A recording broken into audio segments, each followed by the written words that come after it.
2019వ సంవత్సరంలోనే భారత రాష్ట్రపతి పార్లమెంట్ సిఏఏ అమలుకు ఆమోదం తెలిపిన అమలుకు నోచుకోకపోవడం కాంగ్రెస్ మిత్రపక్షాలు చేసిన కుట్రేనని భారతీయ జనతా పార్టీ రాష్ట్ర కార్యవర్గ సభ్యులు నగనూరు రాఘవేంద్ర తెలిపారు. బీజేపీ రాష్ట్ర కార్యవర్గ సభ్యులు నగనూరు రాఘవేంద్ర మాట్లాడుతూ పాకిస్తాన్, ఆఫ్ఘనిస్తాన్, బంగ్లాదేశ్ దేశాలలో మతపరమైన హింసకు గురై 2014 డిసెంబర్ 31 ముందు ఆయా దేశాల నుంచి హిందువులు, సిక్కులు, పార్సీలు, క్రైస్తవులు, బౌద్ధులకు భారత పౌరసత్వ సవరణ చట్టం అమలు కొరకు భారత ప్రధాని నరేంద్ర మోడీ చేస్తున్న కృషిని కాంగ్రెస్ మిత్రపక్షాలు అడ్డుపడుతూ వివాదాలకు, ఘర్షణలకు పాల్పడుతున్నారని ఆరోపించారు.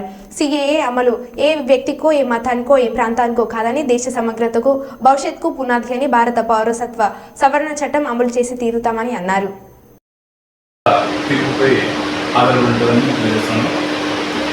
తర్వాత భారతీయ జనతా పార్టీ నాయకులుగా మేము అనేక కార్యక్రమాలని ఈ 10 సంవత్సరాల కాలంలో మేము అమలులోకి తీసుకొచ్చాము. వాటి ద్వారా భారతదేశ రూపురేఖల్ని, భారతదేశ ఆలోచన విధానాన్ని, తర్వాత భారతదేశ అభివృద్ధి గమనాన్ని మేము మార్చడం జరిగింది. అందులో భాగంగా ఈ దేశ చారిత్రక, సాంస్కృతిక అవసరాలలో భాగంగా ప్రధానమైనటువంటి ఎంతో కాలం నుంచి డిమాండ్ ఉన్నటువంటి సిఏఏ సిటిజన్షిప్ అమెండ్మెంట్ యాక్ట్ ఈ యొక్క అమలుని మేము తీసుకురావడం జరిగింది. ఈ చివరి 10 సంవత్సరాల చివరి పాలన చివరి అంకంలో దీన్ని అమలులోకి తీసుకురాగలిగాము.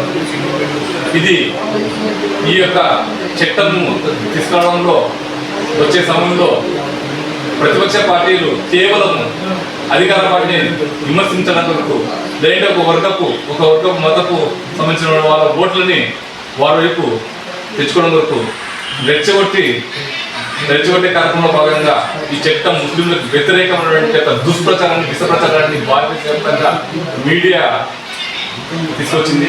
మీడియాని వాడుకొని తీసుకొచ్చారు. ఇది అత్యంత అద్భుతమైన, దుర్మార్గమైనటువంటి, బాధ్యతమైనటువంటి చర్యని నిర్దేశిస్తున్నాను. ఎందుకంటే ఇది చారిత్రక అవసరం అనే విషయాన్ని మనం గుర్తించాలి.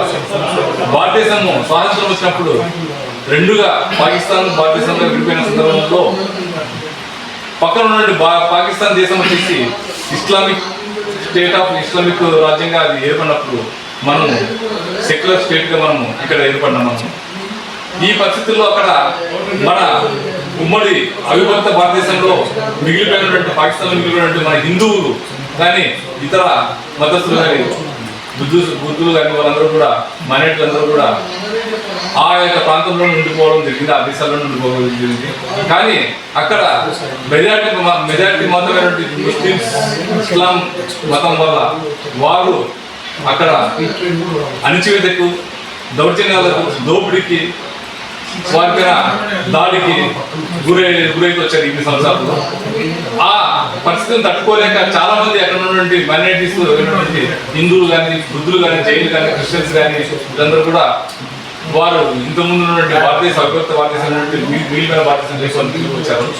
కానీ అక్కడ ఉన్నటువంటి సిటిజన్షిప్ అక్కడ బతకలేక, ఇక్కడికి వచ్చి ఇక్కడ సిటిజన్షిప్ లేక, ఇక్కడ కూడా వాళ్ళు అనేక రకమైనటువంటి బాధలు, సమస్యలు ఎదుర్కోవచ్చు. ఎందుకంటే వాళ్ళు ఇక్కడ భారతీయ ప్రజలు కాదు కనుక ఈ సమస్యలను పరిష్కరించడం కొరకు మనము భారతదేశ బీజేపీ అధికారంలో ఉన్నటువంటి బీజేపీ ప్రభుత్వము ఒక ముఖ్యమైన చట్టం తీసుకొని జరిగింది. ఈ చట్టం ప్రధానంగా ఈ విధంగా తప్పని పరిస్థితుల్లో ఇక్కడ దేశానికి వచ్చినటువంటి ఈ మైనారిటీస్, మన ఇంతకుముందు అవిభక్త పాకిస్తాన్ కానీ, బంగ్లాదేశ్ కానీ, ఆఫ్ఘనిస్తాన్లో కానీ ఈ ప్రాంతంలో ఉన్నటువంటి ఈ మైనారిటీలందరినీ కూడా 5 సంవత్సరాల సిటిజన్షిప్ ఇచ్చేటువంటి హక్కుని ఈ చట్టం కల్పిస్తుంది. ఇది ఏ రకంగా మన భారతదేశంలో ఉన్న మైనారిటీలన్న ముస్లింలకు వ్యతిరేకమో నాకు అర్థం కావట్లేదు. ఇది విశ్వప్రధానం చేసినటువంటి ప్రతిపక్ష పార్టీలకు దుర్నీతికి ఒక నిదర్శనం చేస్తున్నాం కనుక మేము అమలు చేస్తామని చెప్తూ, నా పేరు మురళీనాయుడు, ఓబీసీ మోర్చా రాష్ట్ర ప్రధాన కార్యదర్శి. కోర్టు గురించి ఎక్స్ప్లెయిన్ చేయాలి అంటే మనం రాజకీయ నాయకుల బదులు దాని డెవలప్మెంట్ గురించి వస్తుంది. ఏ విధంగా పనికి వస్తుంది అంటే కర్నూలు ఇంతవరకు ఉల్చాల రోడ్లో కానీ, పెద్దపాడు రోడ్లో కానీ,